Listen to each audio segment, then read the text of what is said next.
Hello everyone, welcome back to my channel. मेरा नाम है अखंड और हम पढ़ रहे हैं Indian geography through my hand written notes. Okay, तो ये है चैप्टर 69। इसके पहले 68 चैप्टर्स हम कवर कर चुके हैं।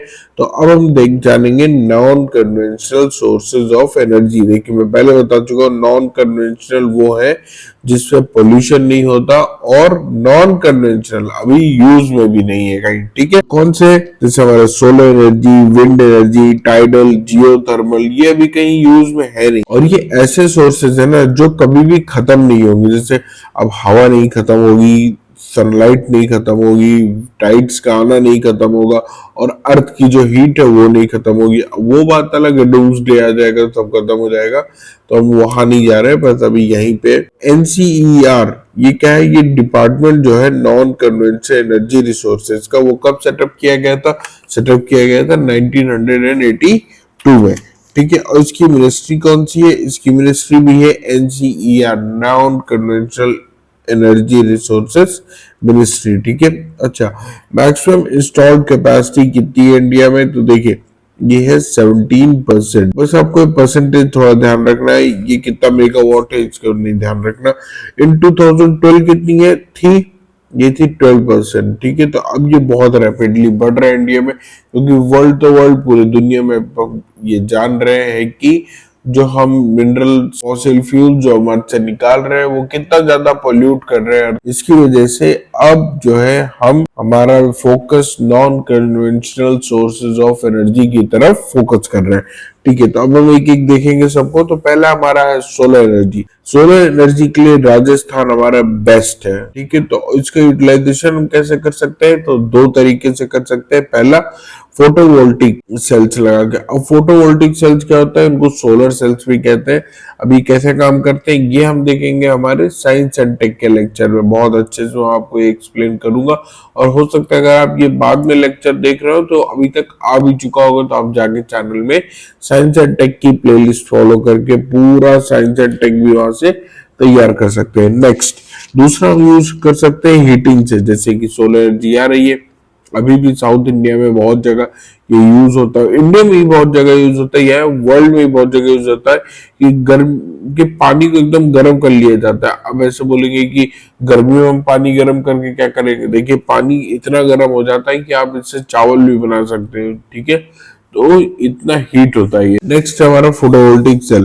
फोटोवोल्टिक सेल क्या होता है? एक सिलिकॉन का पीस होता है छोटा सा। ठीक है, सिलिकॉन क्या होता है? सिलिकॉन एक सेमीकंडक्टर होता है। ठीक है, and it is the second most abundant material found on the earth. ठीक, तो सिलिकॉन का एक छोटा सा पीस होता है, उसी में जब सनलाइट पड़ती है तो उससे एक फोटोन एमिट होता है। और फिर आगे का प्रोसेस क्या है वो मैं आपको साइंटिफिक में जरूर बताऊंगा। अच्छा, अर्थ की क्रस्ट में अगर हम देखें, क्रस्ट मतलब कि सबसे आउटर लेयर जो होती है अर्थ की, उसमें सबसे ज्यादा पाया जाता है हमारा ऑक्सीजन, फिर हमारा है सिलिकॉन, फिर हमारा एल्यूमिनियम, और उसके बाद आयरन। तो ये सीक्वेंस आपको याद रखना बहुत जरूरी है, बहुत सारे कॉम्पिटेटिव एग्जाम्स में डायरेक्टली पूछ लिया जाता है। अब Jawaharlal Nehru national solar mission ये कब आया था? ये आया था 2010 में। इसको याद रखना है, इंपॉर्टेंट है ये।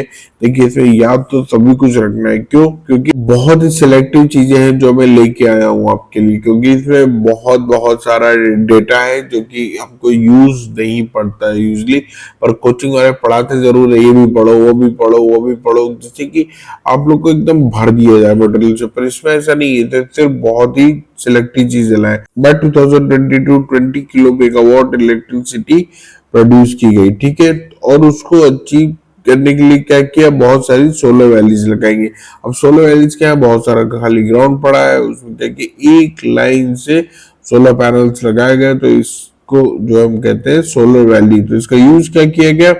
इसका यूज हमारा इंडस्ट्रीज में यूज किया गया। तो हमको ये बोला गया कि जितनी भी इंडस्ट्रीज है, maximum industry at least as of now, तो उनको हम सोलर एनर्जी से ही चलाएंगे। हमारा विंड एनर्जी। तो wind energy non conventional energy sources की बात करें तो ये 61% के, तो 61% रोल इनका, यानी विंड एनर्जी काफी ज्यादा यूज हो रही है अभी इंडिया में। इंडिया 5th है वर्ल्ड में विंड एनर्जी के प्रोडक्शन में, क्योंकि बाकी कंट्रीज अभी इतना ज्यादा हार्नेस नहीं कर रही है। इंडिया में तमिलनाडु में सब ज्यादा निकलती है विंड एनर्जी, अगर आप कभी रामेश्वरम गए हो, वहां से जब आप स्वामी विवेकानंद का जो मेमोरियल है वहां जाते हैं, तब आप जब भी वहां जेटी से जाएंगे तो आपको दिखेगा कि आपके लेफ्ट हैंड साइड पे बहुत सारी विंड टर्बाइंस लगी है जो कि घूम रही होती है। अब नियर कन्याकुमारी, ठीक है, ये एक जगह है, इसका नाम है मुपंडल। ठीक है, ये वही जगह है जिसका मैं बता रहा था। यहाँ पे मैक्सिमम विंड टर्बाइंस लगी है जो कि हमको दिखती है वहां से। अब एक जगह है मांडीव, ये नाम है गुजरात में, ये लार्जेस्ट विंड एनर्जी का प्लांट है इंडिया में। अब हो सकता है थोड़ा सा कुछ चेंज हो गया, तो छोटा मोटा डेटा आप खुद भी करेक्ट कर सकते हैं। अगर चेंज हो गया होगा तो हो सकता है वीडियो अगर आप बाद में देख रहे हो मेरे रिकॉर्डिंग के बाद तो कोई नई जगह आ गई होगी। ठीक, तो आप थोड़ा सा अपडेट कर सकते हैं, बाकी डेटा टू द पॉइंट है। ओके, तो कैसा लगा आपको वीडियो, क्योंकि अब ये यहाँ पे खत्म होता है। नेक्स्ट हम पढ़ेंगे इंडिया की नेशनल हाईवेज के बारे में, जो कि बहुत इंपॉर्टेंट है जानना कि इंडिया में कौन सी हाईवे कहाँ जाती है। ठीक, तो कैसा लगा video, do let me know in the comment section. Also please subscribe to my channel for further videos. Thank you so much.